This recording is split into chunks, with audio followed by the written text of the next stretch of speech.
BRS MLC Takkalapalli Ravinder Rao hot comments చేశారు.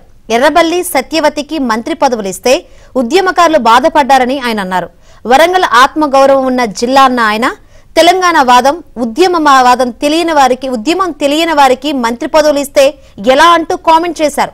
వాస్తవాలు చెప్పేవారు బయట, జోగుడుగాళ్లు లోపల ఉంటే వాస్తవాలు ఎలా తెలుస్తాయంటూ ఆయన సొంత పార్టీపై తీవ్ర విమర్శలు చేశారు.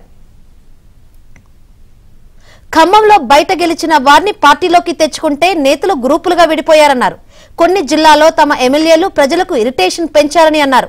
ఇలాంటి పరిస్థితులను ఎలా మేనేజ్ చేయాలో పార్టీకి ప్లాన్ లేకపోతే ఎలా గెలుస్తారని ఆయన నిలదీశారు. వరంగల్ జిల్లా మాజీ ఎమ్మెల్యేలకు సెక్యూరిటీ అవసరం లేదని, వారు వెంట కుక్కలు కూడా పడవంటూ తీవ్ర వ్యాఖ్యలు చేశారు.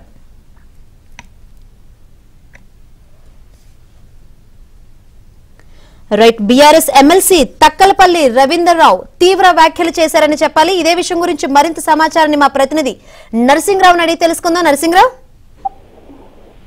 ఈ రోజు జాయింట్ సెషన్ ఉంది అసెంబ్లీలో. జాయింట్ సెషన్ కి అటెండ్ కావడానికి తక్కలపల్లి రవీందర్రావు అసెంబ్లీకి వచ్చారు. ఆయన ప్రస్తుతం ఎమ్మెల్సీగా ఉన్నారు. వరంగల్ జిల్లాకు సంబంధించినటువంటి నాయకుడు ఈయన నల్గొండ జిల్లాకు ఇన్ఛార్జ్ గా కూడా వ్యవహరిస్తా ఉన్నారు.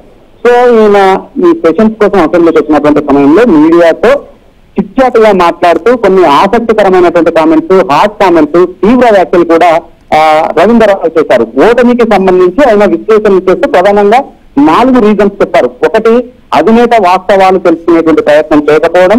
2, నియోజకవర్గాల్లో అభ్యర్థులు మోనోపల్లిలా వ్యవహరించడం, దురుసుగా వారు ప్రవర్తించడము, ఉద్యమ ద్రోహులకి అధినేత పదవుల్ని ఇవ్వడము, ఇలాంటి కారణాలే. అంతేకాకుండా పెద్ద సంఖ్యలో ఇతర పార్టీల వాళ్ళని బీఆర్ఎస్ లో చేర్చుకోవడం, ఇలాంటి రీజన్తో తన ఓటమికి కారణమని విశ్లేషిస్తూ చెప్పుకుంటూ వస్తూ సో వీటన్నింటినీ కూడా చెప్పేటువంటి ప్రయత్నం చేస్తూ వినేటువంటి పరిస్థితిలో అధినేత లేడు. సో ఇలాంటి సమయంలో ఓడిపోకపోతే ఏం చేస్తామంటూ ఆయన కొంత అసహనాన్ని కూడా వ్యక్తం చేశారు. ప్రధానంగా జిల్లాల వారీగా కూడా ఆయన విశ్లేషణలు చేశారు. ఒకటి, వరంగల్ జిల్లా ప్రధానంగా ఆత్మగౌరవం కలిగినటువంటి జిల్లా, తెలంగాణ ఉద్యమంలో చైతన్యాన్ని ప్రదర్శించినటువంటి జిల్లా. అలాంటి జిల్లాలో కనీసం తెలంగాణ అంటే, తెలంగాణ ఉద్యమం అంటే కూడా తెలియని ఎర్రబెల్లి సత్యవతికి మంత్రి పదవులు ఇస్తే ప్రజలు ఏ విధంగా స్వాగతిస్తారు, అక్కడ ఓటమికి అదే కారణమని విశ్లేషించారు. అంతేకాకుండా ఖమ్మం జిల్లాలో ప్రతి ఎన్నికలప్పుడు కొత్త వారిని పార్టీలో చేర్చుకుంటే పాత కొత్త గ్రూపులుగా విడిపోయి పార్టీ 2 గ్రూపులుగా విడిపోయినప్పుడు ఎలా గెలుస్తారంటూ ఈ విధంగా ఆయన విశ్లేషణ చేశారు. సో ఇప్పుడైతే ఈ కామెంట్స్